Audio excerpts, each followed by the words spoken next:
So that you value and Okay, I'll tell you what,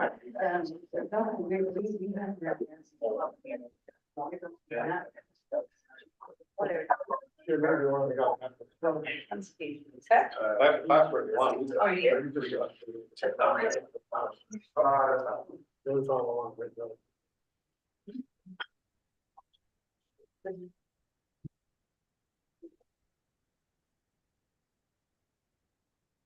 Elevator. Hey, thank you.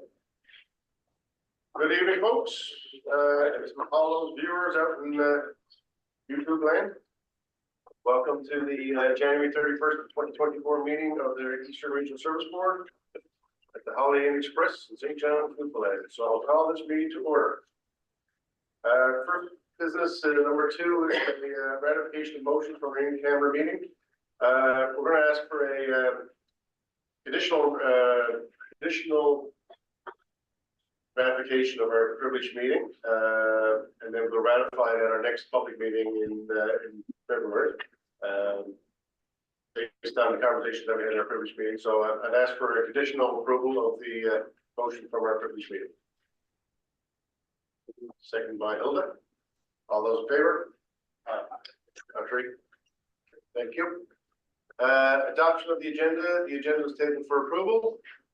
So, Glenn and Sheila. All those in favor? Contrary? Carried. Thank you. Review of the minutes. Number 4. Minutes from previous meetings are tabled for review and approval. I'll give everybody a second just to show that you're all up to speed on.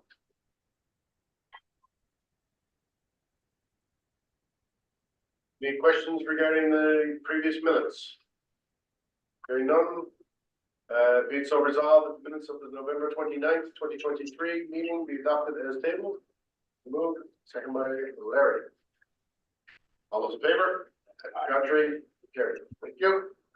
Tonight's committee reports. The first one up is the Finance and Audit Committee, and presenting the Finance and Audit Committee report tonight is Bill Ethel, committee member, will deliver the Finance and Audit report. Over to you, sir. Thank you very much. First report, so be gentle. Agenda item 4A1, board expenditures report, check register and payroll. The board expenditures for the month of November, December 2023 were tabled for review. Included in the package of check register, payroll expenses, and the PMO credit card statement for each month. No issues or concerns were noted at the meeting. Are there any questions for staff? Be it resolved that the board adopt the expenditures for the months of November and December as stated. I so move. Second by Rod. All those in favor? Contrary? Agenda item 4A2, incorporated town payment activity report. The incorporated town payment activity report dated January 15, 2024 was tabled for review. There were no questions or concerns. Staff knows that they have reached out to any communities that carried over any balance. Are there any questions for staff? Seeing none. Good. Agenda item 4A3, employee benefits renewal. Briefing notice included in your package for members to review. Staff noted that the current broker goes to market every 3 years for quotes on the benefits, and that will happen next year for our 3-year schedule. The increase in this year's renewal was expected and was negotiated with the lowest increase possible. Staff are pleased with the rates and service currently being provided by Jenkins and are there any questions? Be it resolved that the board renews the provision of group benefits to Jenkins and for Medivh, the Blue Cross, effective February 1st, 2024, in the amount of $7,661.80, also applicable taxes per month. I so move. Moved by Bill, second by Councilor Ellsworth. All those in favor? Contrary? Carried. Agenda item 4A4, date on the 2023 audit. Staff noted they have met with Harrison Ryan, the board's auditor, to overview their audit plan and the list of documents they require. To begin, these materials have been submitted. Process is ongoing for the 2023 audit 2 to be completed on schedule. Are there any questions? Good. Agenda item 4A5, motion by email to be ratified. Awarding tender for snow clearing at St. Joseph Waste Recovery Facility. Motion was approved by email in the Children's Night's ratification public meeting. Briefing materials are included in a meeting package for members to review. Be it resolved that the board accept the lowest bid for tender for snow clearing at St. Joseph Waste Recovery Facility 2024. I so move. Moved by Bill, second by Jill, all those in favor? Motion carried. Never heard of it. Thank you very much. Thank you very much, sir. We appreciate it. Nobody argued. Let's do that's next time. And before we go any further, I apologize, I forgot to mention that Mr. Charles Bowman, the Multi-Material Stewardship Board is joining us tonight, so welcome, Charles. We will have some pearls of wisdom for you at the end of our meeting. Absolutely. Next up is Strategy and Policy Committee meeting. Mr. Timmy is the chair, however, he is not here tonight, he is up in the big land in -40. So I think to learn the report tonight, we'll have Mr. Mahab Delaney. Beautiful town of Kittens.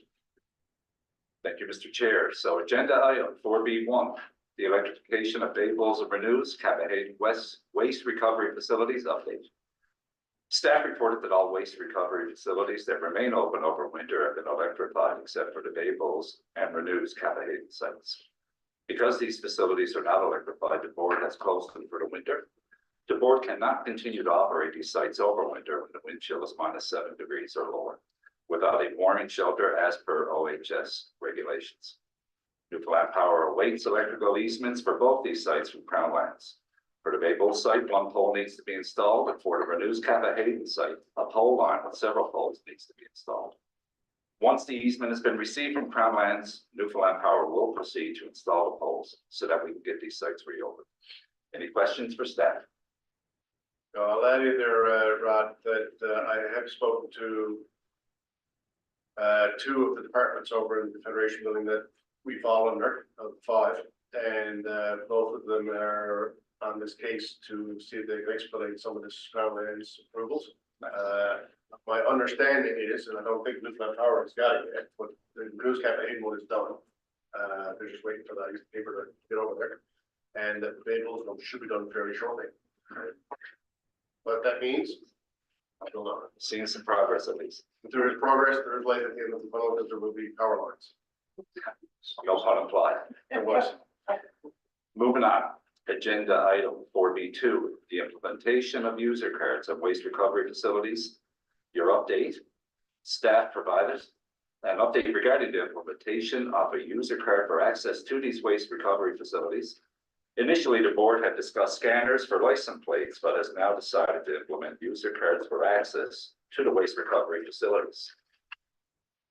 User cards will not only provide better information about how customers access their sites, but will encourage users to be more respectful of staff. Similarly, both Central and Western Regional Service Boards require residents to obtain a user card to access any of their facilities. In addition, there is a fee to drop off items. The board intends to continue to provide free drop-off for bulk waste materials at these sites. Staff are working to get the user cards implemented this year. Any questions? No, it's a big piece for us. Not only piece highlighting, there's a big piece for us because it allows us to identify the people who are using our facilities. In the past, there has been some harassment of our staff there, so it'll hopefully cut back on some of that. It also, more importantly, gives us data as to how much is going into these transfer stations and who's using them and how often they're done. So it'll give us the ability then to, in the future, modify how we operate one of those facilities. So It's a big deal. it's a good piece of data. Yeah. Perfect. Being no questions, we'll move on to agenda item 4B3, and that's the installation of new scale software at the Clarendale Transfer Station. The board approved the installation of new scale software for the Clarendale Transfer Station. The new software will improve the customer experience at the transfer station and provide better information in real time. Staff are working with the supplier, and we'll have an update soon as to the exact date of installation. Right on to agenda item 4B4. And that is concerning the water well at Clarendale Transfer Station. Staff informed the committee that the required site visit for the installation of the water well at the Clarendale Transfer Station was completed on January 11th. A water well for non-potable water is being installed at the transfer station site. This will provide much more affordable water for the facility. The board has paid for non-potable water delivery since the facility opened in January of 2016. On average, from 2016 through 2022, non-potable water delivery cost the board $1,057 monthly. The installation of a well will save the board this monthly expense. Staff are waiting for the final pricing and plan for the board's review. Any questions? I got a well, I can tell you, Mike. I got a well, I can tell you, all right? Over after. Agenda item 4B5. Quarter 4 Regional Water Wastewater Operators Report. In 2023, the board's regional operator continued to work with 18 communities to assist in winter drinking water. Participating communities continue to express their appreciation for this important and valuable program. In the fall of last year, the board's regional operator reached out to all communities on the southern shore to assess their interest in sharing the services of regional water technician. This service was estimated at $300 to $400 annually per property. The regional operator sent letters to all 17 communities in the area asking their interest, and to date, he's heard back from 3 communities who indicated they are interested in sharing regional water technicians, but only if it's funded by the province. They were not willing to pay $300 to $400 annually per property for safe and clean drinking water. The provincial government has funded this program since October 2015. However, the board has not received any notice that the province will continue to fund this program after March 31st of this year. Let's hope the province does continue to fund this valuable program. Any questions on that? So if we notify the province that this program, unless they continue it, so this, I think you can talk, yeah, we've talked to the province. we put it right to them so that, It's not in writing. and we should put it in writing, if this is the case, I think we should put it in writing, they'll identify that they don't continue, this program of ever safe drinking waters don't disappear. Yeah, we certainly put something right. My understanding is I think they're trying to put it in as a reoccurring cost now for the next 5 years, so that we don't have to go back every year and get a. But I don't want us to be on the hook for not communicating with government. No, we will certainly write a letter and suggest that they follow through. It's not what, That's a good point, actually. And writing. Don't see any other questions, Mr. Chair. Being none, that's your report. Well, I thank you very much, sir. Appreciate your, well, good, picking up the slack from Tilly. Go for the big land. Still. Governance Committee, Mr. McDonald. Thank you, Chair. January 24th, we had a meeting, and agenda item 4C1, Board Standing Committee Shuffle. The chair reviewed the standing committees and made several changes to committee membership. The board would like to thank Mayor Hilda Whalen and Councillor Glenn Clark for their participation on the board's committees over the years. Their contributions are valued and appreciated. Those on the Finance and Audit Committee for 2024 onward are Committee Chair Councillor Sandy Hickman, Councillor Bill Ansel, Councillor Larry Peters, Mayor Mark Barty. Those on the Strategy and Policy Committee for 2024 onward are Committee Chair Councillor Gerald Tilley, Councillor Ron Ellsworth, Deputy Mayor Sheila O'Leary, Mayor Rod Delaney. Those on the Governance Committee for the 2024 onward are Committee Chair Deputy Mayor Kevin Bell, Councillor Jill Bruce, Councillor Jamie Carrett, Councillor Carl Ritchie. Agenda item 4C2, Board Professional Development 2024. A list of possible professional development opportunities for 2024 was tabled at the committee meeting and has been included in tonight's meeting package for members' review. The first item on the list is Swana Canada Annual Conference, scheduled for April 3rd to 5th in Niagara Falls. Due to the timing of this event, this item was tabled in 2023 for members' consideration, and several members had indicated interest in attending. However, the committee would not make a recommendation to attend this event until an agenda was published. Earlier this month, a list of topics was provided. It was determined that most topics were not relevant to the board. Therefore, the recommendation is not to attend this event. The committee will consider the agenda for the remaining items and will bring forward recommendations for professional development at future meetings. In the meantime, if members become aware of a professional development event that may be beneficial to the boards, please contact the CEO with the information. Are there any questions? I would ask that anybody who's looking at the list, if you're interested in participating in one of those,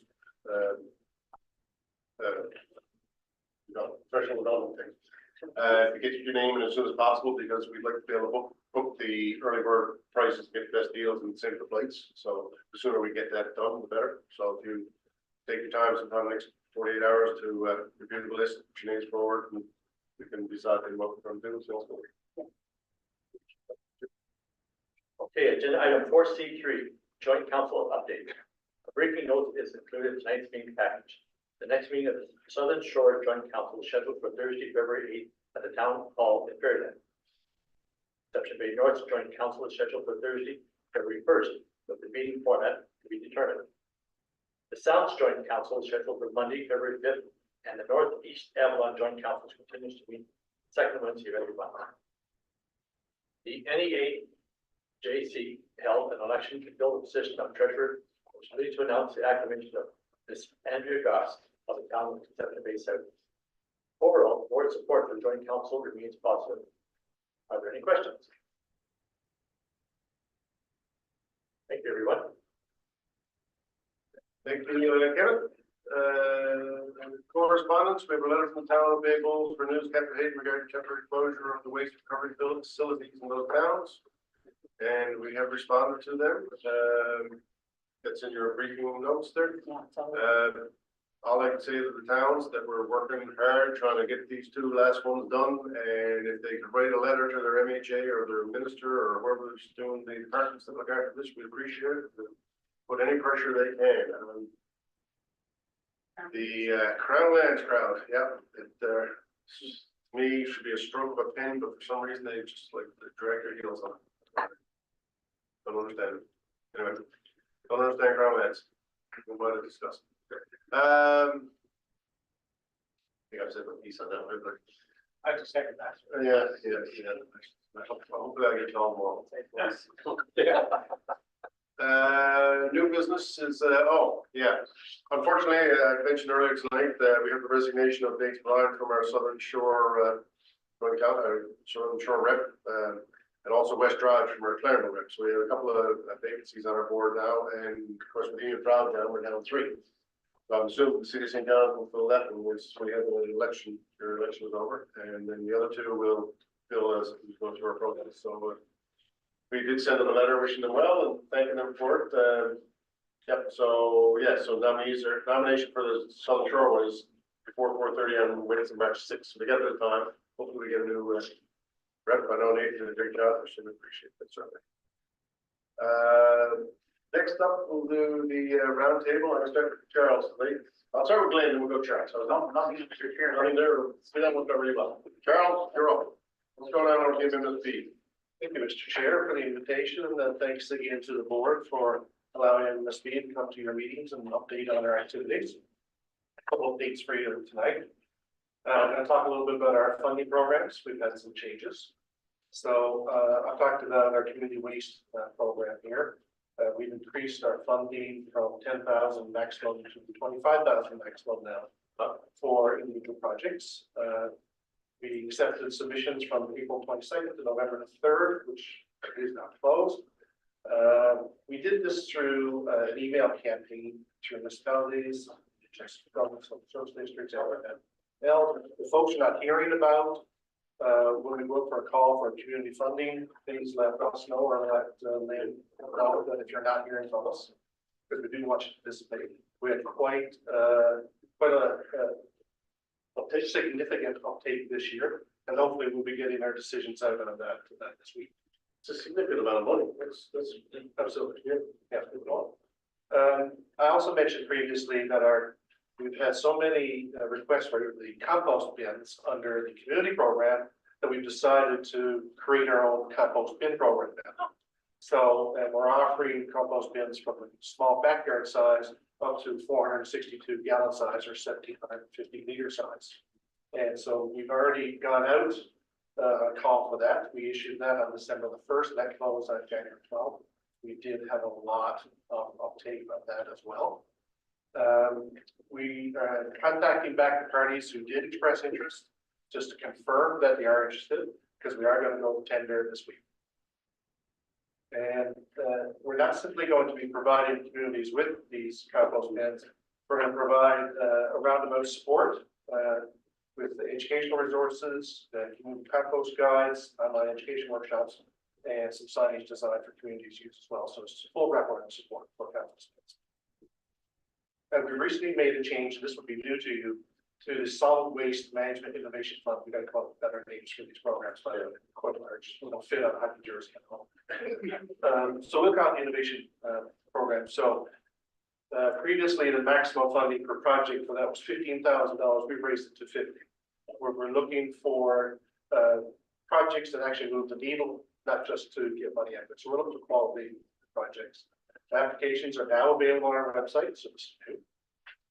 Full marketing campaign is going to be launched on February the 1st. And unlike the community program, unlike this program previously where we had open calls, now we've left the innovation program open throughout the year.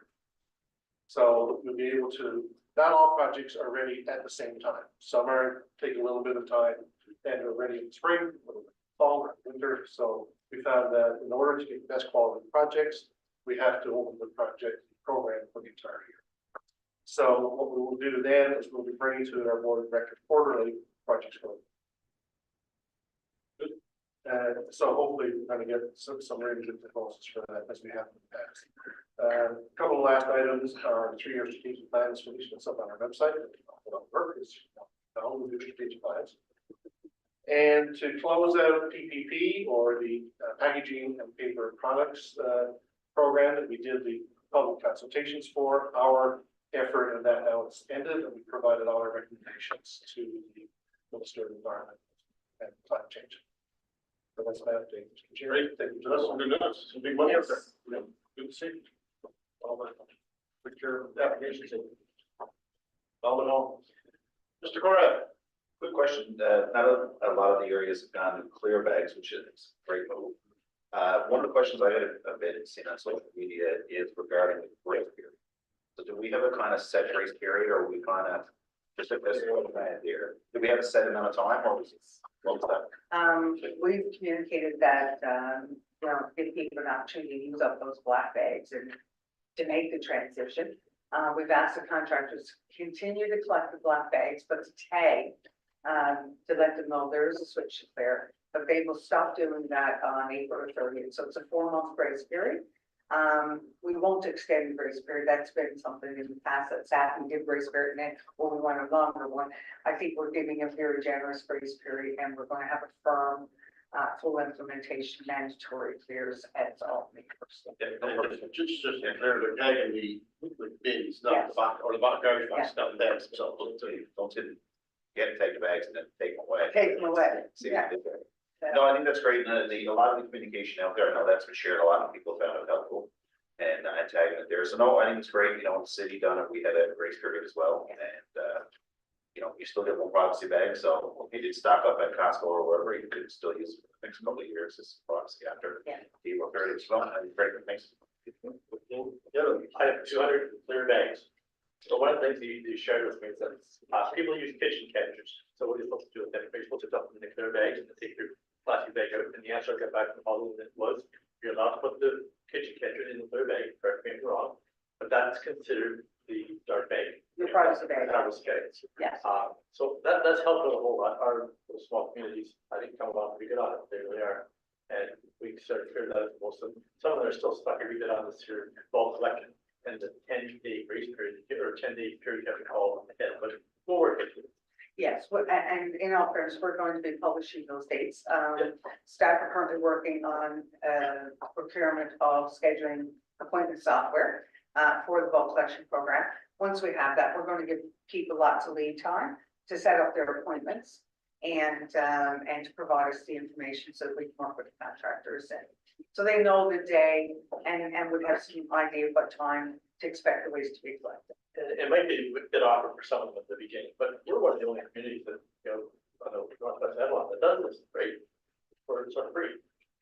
Bulk collection? Yeah. Yeah, there's no curbside bulk collection in central western Atlantic on the regional service boards. And a lot of people don't know that either. So when you get that communicated, that's a big bonus, I think. The town I live in, I've been there for 31 years. I've never had curbside bulk collection. I'm on Northeast Avalon. I've never had ever curbside collection. So, to me, it's just, really, you get that for free? That's it, thanks. And you can run. Here, thank you. Jill. I have one thing, somebody, so I spoke with a resident who lives in one of the communities with Clear Bay. It's great, but they just had a piece of, I guess, feedback. When the information was sent out initially, and maybe this was in it, but they didn't see it, it would have been helpful, they said, if there was something about how to sort the recycling, because to encourage recycling, right? So maybe just a guide to say, you know, here's what we consider to be recycling, and here's what's not recycling, because it's new to people, sometimes it can be a little confusing. Would that include? It wouldn't have been included with the clear bag messaging, because it would have just muddied it and confused a lot of people on the other side. But we regularly send communications on how to sort recycling to our towns, to the communities, and it's on our website. And we've sent brochures and actually had them dropped off, Christie, I believe, at town offices, and how to sort recycling. Yeah, I think this was just more maybe if it was a little something in that package that went out initially, but that's just feedback. No, They found it online themselves, but it's. And MSP's got a ton of information as well, so Yeah, no, just Well, we certainly, you know, maybe in April month when we crack down a little harder on it, then we'll follow up with some Something of on the. That's it, thanks. I mean, I Yeah, had sure. something, that one of the inquiries that we're, hearing or I'm receiving a lot of is that, you're not gonna take my garbage, into your bag if there's recyclables in it. And, that is how it works in other jurisdictions. Unfortunately, here in Eastern Region, we don't have mandatory recycling. There's no mandatory recycling at the regional landfill. So our waste collectors will be taking, as long as the garbage in their bags are taking it. We would like to see people recycle more. We're trying to encourage people to recycle more. But at this point, we can't leave that behind. And that's been a question that would be concerned for a lot of people. Yeah, and this was just to people, I guess, who this person was interested in doing more. Yes. Right, so yeah, no, you're wrong. Thanks. Nothing that, is there anything on the discussions of the mandatory recycling? I know it's part of the waste. Sure, and actually, we, I think at one of these meetings some time ago, I mentioned about our blue bag program, that we do provide resources to communities, regional services boards, if they want to take our materials and brand it yourself. We've already done that work. Actually, I think ERSB was part of our community that developed that program. So all those resources are there for either ERSB itself or any communities who are interested in taking those materials and brand them, get them out of the house. But back to mandatory recycling, there's nothing that you can trade out. It's Especially yeah. So Be nice if it was. what's that? Be nice if it was. Yeah, we're all pushing hard for, every time I get a chance, I champion the cause, but I guess it takes a bit of time. That's all. Hilda, Not a question so much as maybe word of voice to the gentleman from the multi board. Your composting bins, I'm big on composting, we have a huge community there. But a big emphasis on composting as fertilizer, et cetera. But the last bunch of, we actually ordered them as town. And, sold them out to communities, and I think I got 6 in my community garden, and the 6 of them is in 2 pieces. They tend to come apart in the center, where they lock. Every time I go turn them over, so these are trash. The one that you used to turn, that one, I think might be a better option. Don't know when or how they'll be available. I'm definitely interested in now, but not with the 2 pieces. And we only ever now supply the tumblers to communities. That's the only small one that we do the supply. other ones are down for We years. have a big community garden, and Those other ones are gone. these 2 pieces are just trash. Yeah. Thank you. Thank you, Hilda. Maggie, you got anything, Jamila, welcome back. Thank you. Sandy, you're jiggling around there, but I see it. No, sorry I was late getting in there, and I'm gonna have to leave now in a minute, but love you all. Okay, thank you. Ophelia, Nothing from me, thanks. okay. Craig, any updates? No? Okay. Lots? Yeah, so As we all know, we had the issues going on in Concession Bay Center, so just to continue with the board's attention, it just needs to be said that we all recognize that a perfect service is impossible to achieve. But there is an expectation from the residents that the board can provide a consistent and acceptable standard of service. Consistency would not be a descriptor that I would choose for the level of service that has been provided to the residents to date. It is my understanding that staff are working diligently to address the deficiencies and are in the process of analyzing various methods to improve the service provided. And I would like to remind the communities in my area that the board has the knowledge to be able to work through these current issues and to learn from this experience. I'll ask the residents and the communities to give staff and the board the time needed to determine the most efficient resolution possible. So I want to thank you for the opportunity to provide the board with the understanding of the source frustration of several communities in the region. Thank you, Rod. Folks, I totally agree with you, and we're working hard, and staff are working very hard. Sure, I'm confident we'll rectify it pretty soon. There's been a lot of communication going back and forth, and it's been said to me how much they appreciate that they're starting to feel like they matter. Well, they matter. Yes, they do. Bill? All good. Yeah. Just a couple of things. One thing I wanted to mention was February 2nd is World Wetlands Day, and certainly lots of communities, I'm sure, are going to be celebrating Stewardship Association of Municipalities, who are just phenomenal at making sure to lead with this charge, are bringing education and awareness. The City of St. John's will be doing a proclamation and little reading events and things like that. I'm happy to partake in.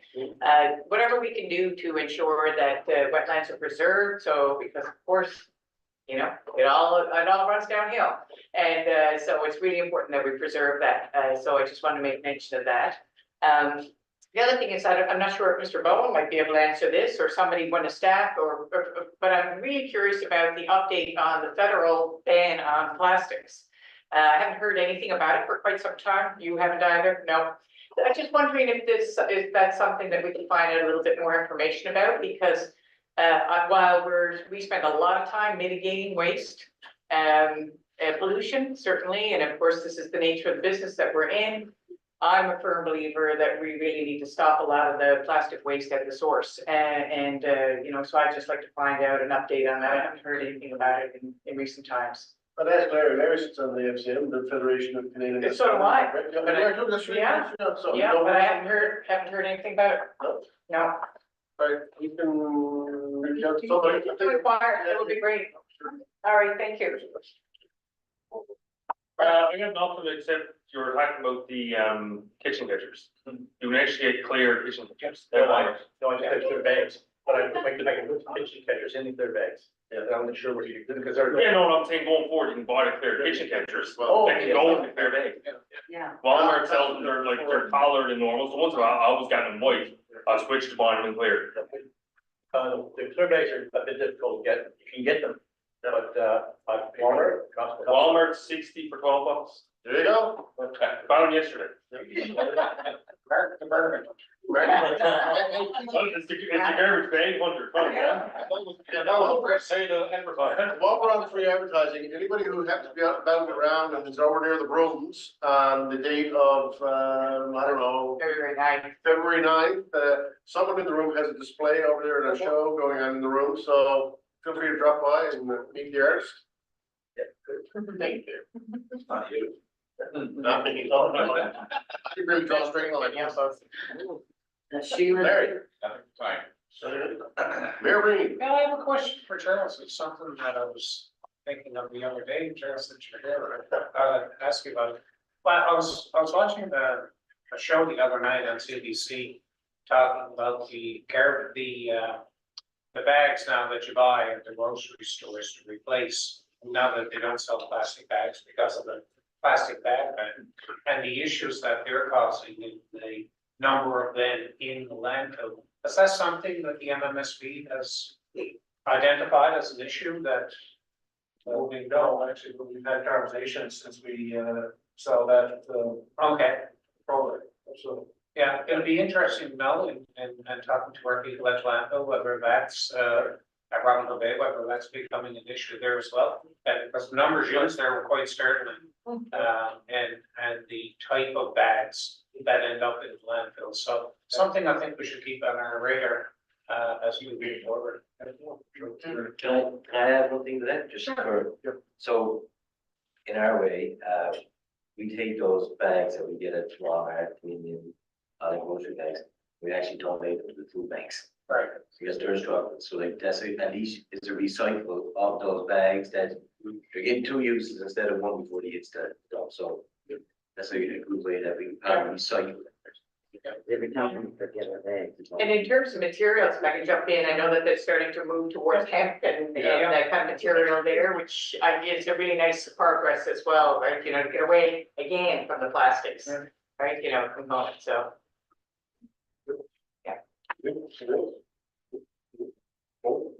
Just to note that with Nathan Ryan's resignation from the board, he's also resigned from joint council. And that's been since that update was provided by Kevin. So the next joint council meeting on the Southern Shore will include an election of chairs.